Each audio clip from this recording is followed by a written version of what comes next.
Sachant que vous avez écouté l'épisode d'introduction sur Jupiter, qu'est-ce que ça symbolise en astrologie et dans votre thème de naissance astrologique, voici Jupiter en bélier, qu'est-ce que ça symbolise? Parce que tout ce que je vois sur Internet, ça vous parle toujours de personnalité, de psycho, et ça ne vous explique pas comment comprendre une position astrale. Donc c'est ce que je vais essayer de faire comme j'ai fait un peu dans toutes les autres séries.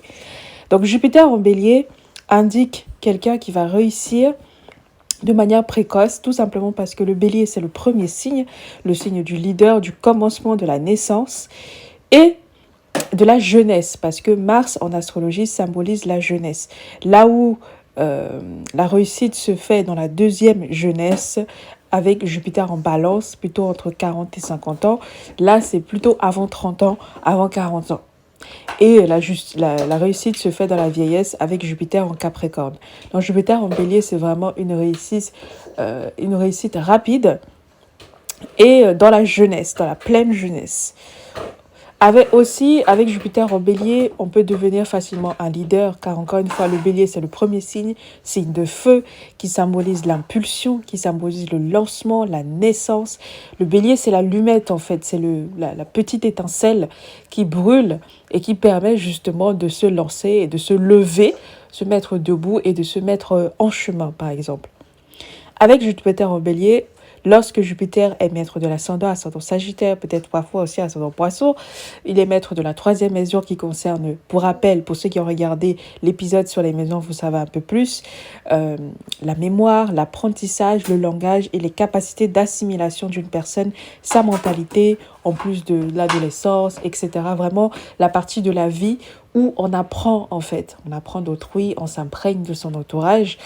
Et aussi la neuvième maison qui concerne les aspirations profondes, les rêves de la personne et la spiritualité.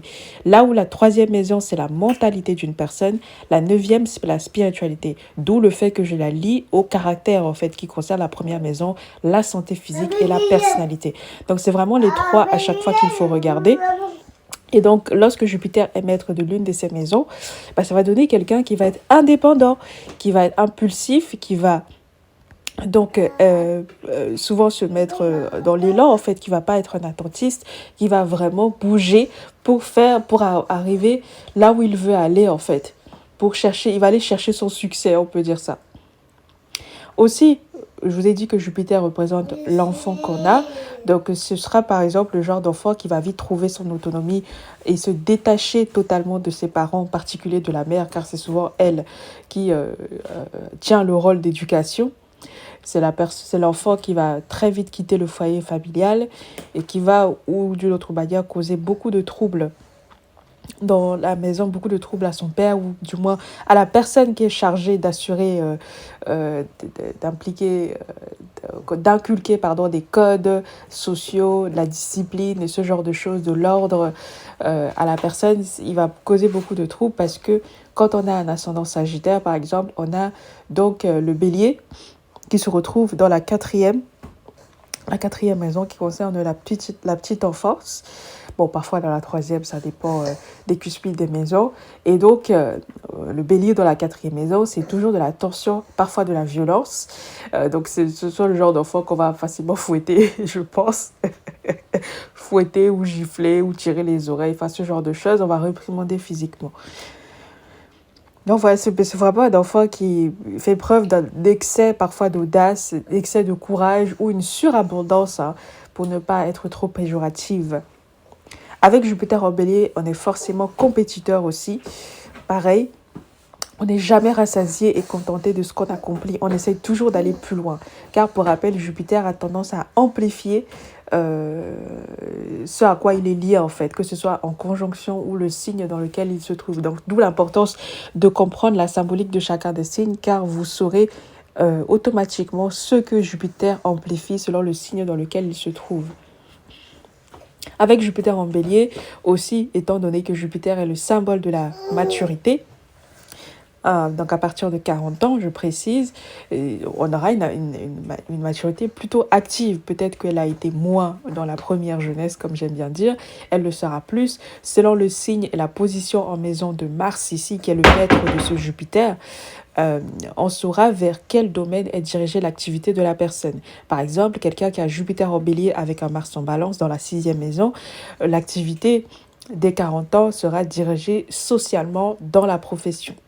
Donc, ça peut être quelqu'un qui va, par exemple, poser des actes qui relèvent des ressources humaines, qui va être à même de créer du lien, être, par exemple, chargé de recrutement. Par exemple, ceux qui vont signer les contrats, je ne sais pas comment ça se passe, vous me direz, mais celui qui va vraiment être dans la mise en lien avec autrui, dans la conciliation ou quelqu'un qui va être dans la négociation, quelqu'un qui va activement bouger pour avancer sur le point légal de cette manière-là.